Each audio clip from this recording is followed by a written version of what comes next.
So remember when you were a kid and you spent your entire summer outside? I remember your parents were saying, just come back when the lights come on. You know? Basically, they just kind of shoved you out the door. Yeah. Go outside and enjoy. I still like to do that, right? As an adult, you want to go outside. It's not the case nowadays, though, unfortunately. So did you know the average child on a device, you ready for this? 53 hours. Wow. A week. It's more than a full-time job. What are we going to do about it? Dr. Laura Saunders is joining us now with some advice. And I should let our audience know, Dr. Laura Saunders is not just smart. She is the mother of a teenager, of 2 teenagers. So, you know, you've been there. This is tough. I mean, you don't want the battles, but what do you do to get them so they're not so addicted? Hello, friends, and happy Wednesday. Hi. Hi, happy Wednesday. So here's the thing. Yes, remember the days when, like, you got a game of kickball together, or you built a fort outside, or you just ran around, right? So we have kids that not just a full-time job, but a full-time job plus overtime on electronic devices. So we need to get them outside. So we need to create some rules, and I'm going to give you some guidelines. Figure out which one works best for your family. Create media-free zones. So meal times, family times, all media, all electronics are away. Number 2, set a limit on the number of hours, right? Just because you might have, 18 waking hours in the day. Well, 20 if you're an adult. If we still need to set a limit on the number of hours. So it's not like 10 hours on a device. You get chunks of time. Try a coupon system, right? For every 2 hours of playing outside, you can have 30 minutes of device-free time without being kind of bothered by your parent. But you have to start to find some ways to set limits. So how do we get the kids to comply so you're not battling all the time? Is there something you could say, perhaps they're listening, about why this really isn't good for them or their brains either?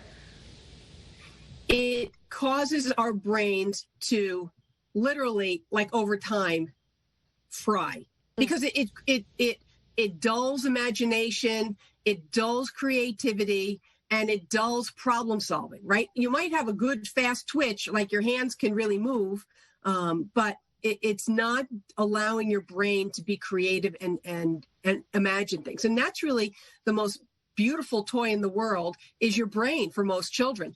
Let them get outside. It's beautiful. Let them use their imagination, create things, do things. We need to kind of step back from some of the over monitoring we've done for the last 16 months through COVID and let kids get outside.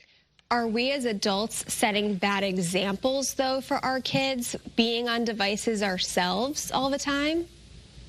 So when we create media-free times, we as adults need to abide by it too. We need to turn our phones off or put them away and have dinner, or play a game, do a family game night, right? My brother's like a Yahtzee fanatic.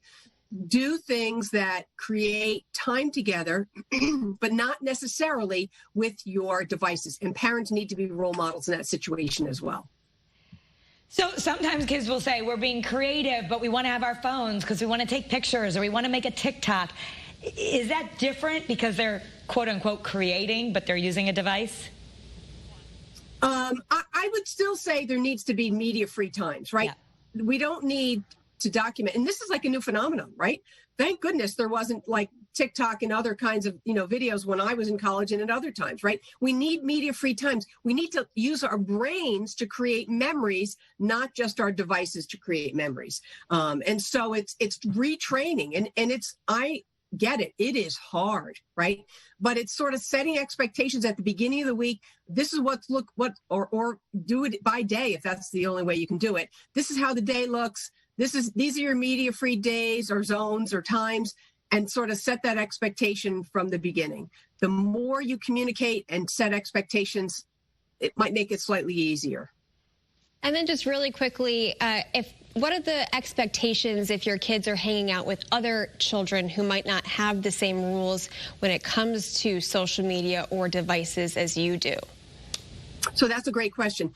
It's hard to, if your child is not, is at someone else's house, or, it's hard to really sort of control what goes on. That's where you're really hoping that you can instill your values in your child as much as possible. But honestly, if they're outside and they're playing, let's leave the devices. Let's leave, it's not about using your Game Boy out in the back deck. That's not outside time to me. It's leaving your devices inside getting outside, doing fun things, playing with friends, and using your imagination. Yeah. Thank you, Dr. Laura. Great advice as always. Have a beautiful day. You too.